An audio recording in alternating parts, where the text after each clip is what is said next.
எங்கப்பா என்ன வாங்க போகிறோம்ப்பா?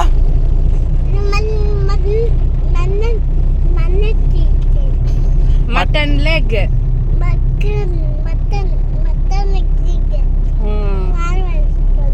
மட்டன் லெக் வாங்க போறியா? சண்டே மினி விலாக் பார்க்கலாமா? ஸோ அப்படி பாப்பாவை கூப்பிட்டு மட்டன் லெக் வாங்கலாம், இன்னைக்கு பாயா செய்யலாம் அப்படின்னு சொல்லிட்டு தான் போனோம். சரியான வைப்பில் வந்துட்டு இருந்தார் அவர். டைரெக்டாக போயிட்டு மட்டன் லெக்லாம் பார்த்து வாங்கிட்டு, இந்த நுங்கு சீசன் இல்லையா, இது வந்து இந்த மே மாதம் மட்டும்தான் நம்மளுக்கு அந்த நுங்கெல்லாம் கிடைக்கும். ஸோ ரோட்டில் பார்த்ததும் ஆசையாக இருந்தது. 8 பீஸ் 100 ருபீஸுன்னாங்க. இல்லை பரவாயில்ல அப்படின்னு சொல்லிட்டு அவங்கக்கிட்ட பேசி ஒரு 10 பீஸ் வாங்கிட்டு வந்தோம் 100 ருபீஸ்க்கு. அது என்ன சொல்கிறது, அந்த சீசனில் அதாவது சாப்பிடும் போது தான் அதோட ருசியே தெரியும்னு சொல்லுவாங்கள்ல.